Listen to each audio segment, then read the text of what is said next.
I just got back from Indonesia. Sorry, my underwear. And I actually brought back some tidbits and some bread.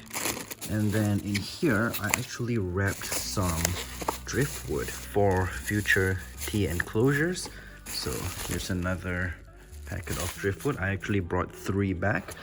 And yeah, brought back some food for my parents. Got some of these as well.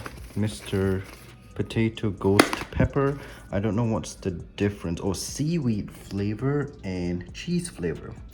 I think this one's gonna be better. But then again, I'm afraid of ghost pepper. So still curious though. Anyways, the first thing I did when I came, oh, look at my king baboon. Oh my gosh, look at that. But yeah, the first thing that I came back to do was to check on my tarantulas. I came in, I spritzed, hello, Thailand Black. I came in to spritz all the enclosures that require humidity. Oh, goodbye girl. And moisture, and replenished. Well, some of the water dish has to be cleaned, but a lot of them I just, the ones that are not too dirty, I just topped up. Turn on the other light. But yeah, as I was checking everyone, I went one by one to check on how everyone is doing. So far, everyone is doing super well. We even have my Grammastola pulchra over here, who just recently molted, which is awesome. And then I noticed my Histrocrates laticeps. She did not do this tunnel before I left. I left for about 10 days, and when I came back, she is in over here. Pretty cool. Theraphosa apophysis. They're getting really big really quick. Look at that antennus. Oh my gosh. When I was gone, a lot of them actually did some modification to their enclosures, like this one for example, my sesame back there. Look at what she did. She pretty much just pulled every substrate from the back out here, and it was like until up here. I had to remove the substrate and toss it into the bin. As you can see, quite a bit of substrate. And then I came and checked on my arboreal. So there's my orange tree spider. And then I came to this one, my calceatum. Sorry, Lucas. Oh my gosh. Then I came to my calceatum over here. I saw her over there in a weird position. So I smelled the enclosure, and it smells really bad. And that's not a good, oh man. Now I just noticed there are maggots. Maggots. She's dead. I close this enclosure and you run away. Now this girl, I'm pretty sure she died of old age because I got her a couple years back as a fully grown adult female. We actually tried pairing her once, but I don't think, yeah, well, I mean, it's not a success. It's not that I don't think. She didn't have babies, so not a success. But I'm really bummed to see that she had to go when I was not home. Oh man, look at that.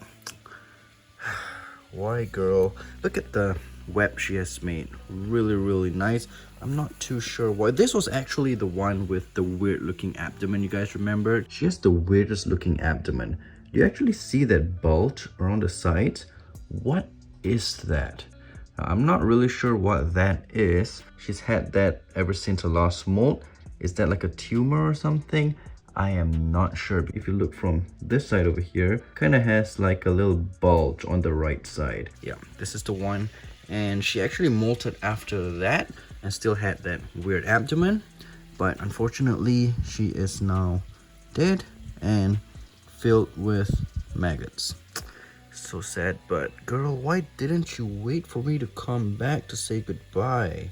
So with maggots, I am assuming that she died, well, I'm thinking maybe she died about 3-4 days ago. So she died pretty much shortly after I left, a couple days after I left.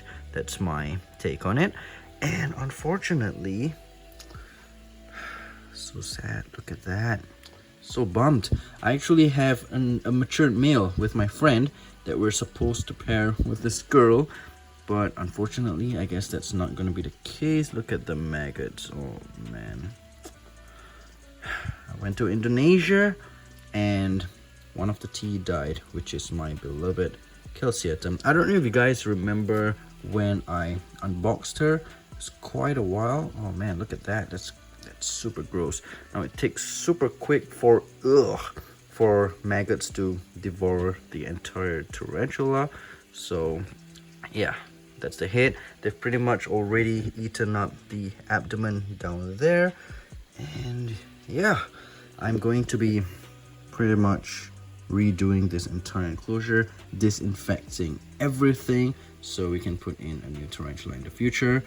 So yeah, oh man, how long do these guys even live? Let's see, just gonna Google it and show you guys the answer like right there. But yeah, unfortunate, it happens. I mean, living things don't live forever. I know I've had quite a bit of deaths, but it's all part of keeping these animals, I guess. And that's also the downside if you buy a confirmed female tarantula adult, because you don't know how old they are and they can just die anytime. And it's definitely nothing wrong with this enclosure because it's a pretty normal arboreal setup. She has a full, actually super clean water dish. I cleaned everyone's water dish before I left for Indonesia. Came back, a lot of them were still full and clean, and it's definitely not the substrate because she's been in here for a good while, but it is what it is. So that is why I'm guessing she died of old age, which is really sad. But I'm really glad that everyone else is doing fine. I'm not gonna jinx it, but yeah, they are in fact doing fine. Look at that. So yeah guys, that is it, I guess, for this video. Stay tuned for a future video in which I will be rehousing another tarantula in here, of course, after cleaning and disinfecting everything in here. So yeah, stay tuned for that video. Really bumped about this. We did not get to pair her, but I don't know, if I get to find another female calceatum in the future, which I really doubt because they are pretty rare now, then it is what it is, guys. I'll see you in the next video. Take care, stay safe, and have a good one. Peace.